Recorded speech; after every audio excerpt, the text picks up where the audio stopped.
Maluku, pemuda-pemuda yang berakal dan pemuda-pemuda yang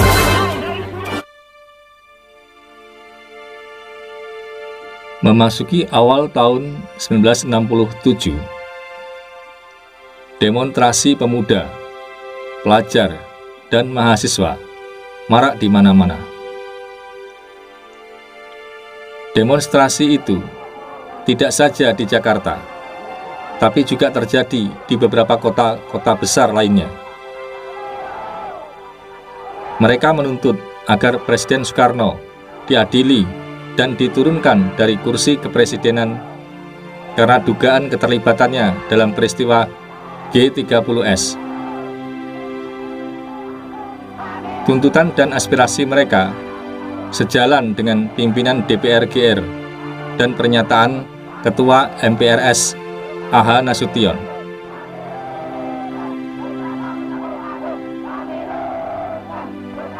Meski Presiden Soekarno pada 10 Januari 1967 telah menyampaikan sebuah surat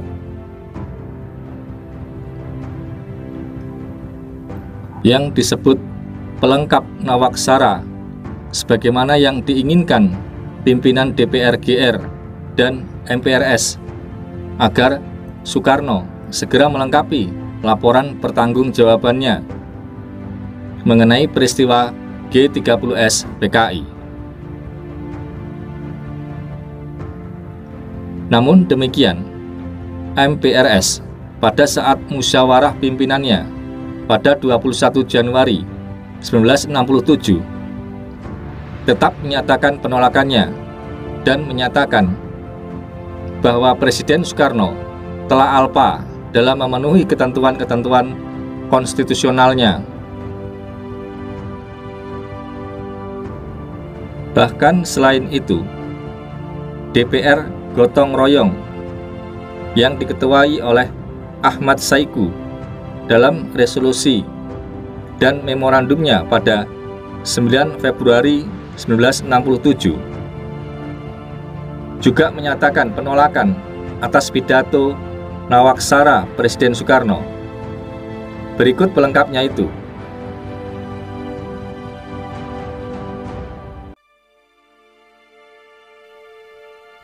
DPR GR berpendapat bahwa kepemimpinan Presiden Soekarno secara konstitusional, politis, ideologis membahayakan keselamatan dan keutuhan bangsa, negara, dan Pancasila. Selain itu, DPR GR juga menyebutkan adanya petunjuk bahwa Presiden Soekarno terlibat dalam peristiwa G30S.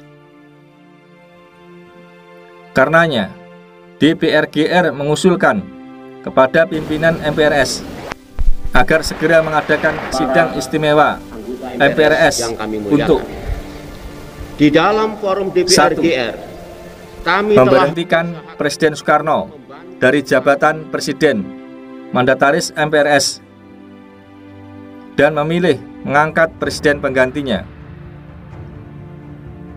2. Memerintahkan kepada Badan Kehakiman yang berwenang untuk mengadakan pengusutan dan pemeriksaan dan penuntutan secara hukum.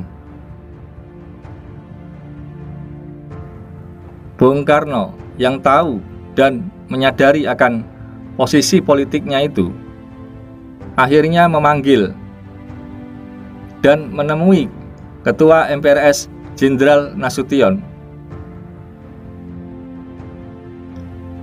Menurut Sujarwo, seorang reporter RRI tahun 1954 hingga 1976 yang mengaku rajin keluar masuk Istana Negara dan tak pernah absen, meliput saat demi saat perkembangan situasi dan kondisi politik pasca G30S PKI itu, menjadi saksi bagaimana proses pergantian kepemimpinan Indonesia dari tangan Presiden Soekarno yang beralih kepada Jenderal Soeharto.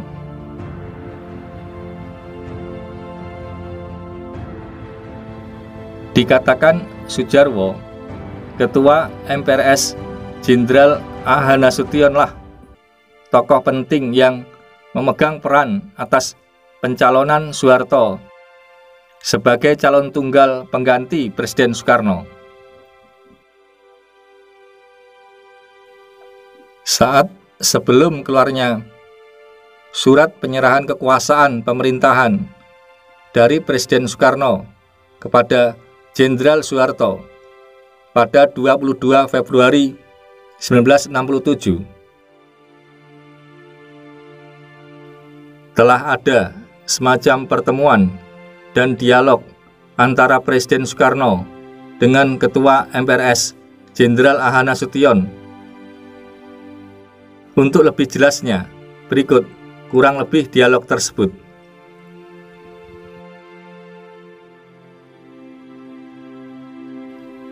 Bung Karno: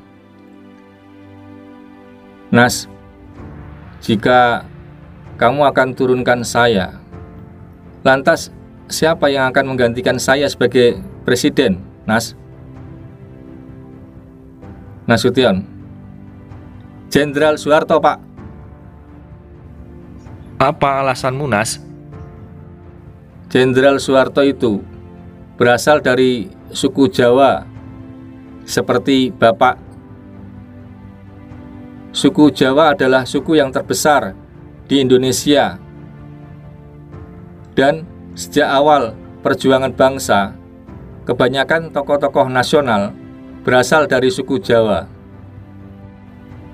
Selain itu, secara kultural, masyarakat suku Jawa itu akomodatif dan toleran, sehingga bisa diterima semua suku di Indonesia. Hal lainnya adalah Jenderal Soeharto, seorang militer yang terbukti memiliki kemampuan kepemimpinan, ungkap Nasution. Mendengar jawaban Ketua MPRS Jenderal Nasution itu, Presiden Soekarno lebih banyak terdiam dan mendengarkan saja. Pada kesimpulan akhir dari dialog mereka adalah untuk jangka yang cukup lama, Indonesia masih harus dipimpin oleh seseorang yang berasal dari Jawa. Dan pada saat itu, Jenderal Soeharto dinilai orang Jawa yang sering ditafsirkan menganut filosofi kejawen dan memenuhi persyaratan menjadi Presiden Republik Indonesia.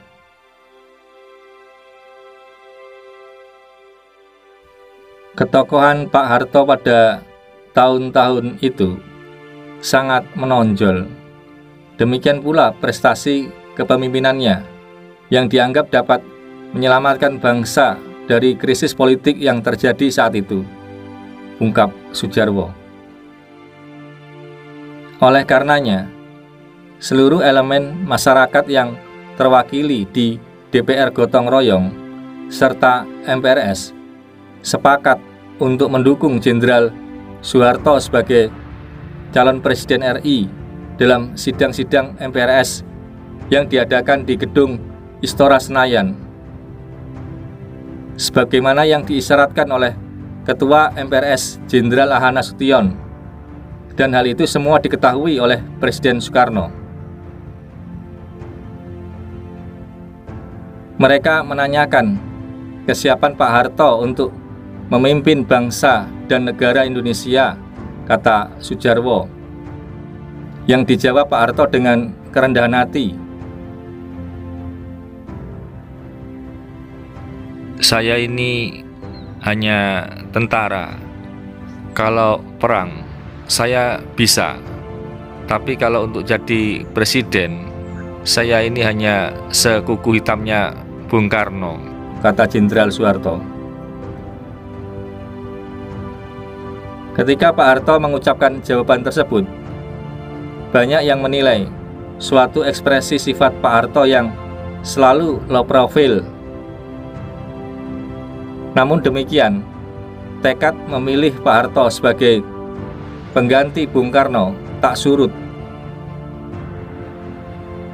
Pada saat itu, tidak ada tokoh lain yang dianggap mampu memimpin bangsa Indonesia.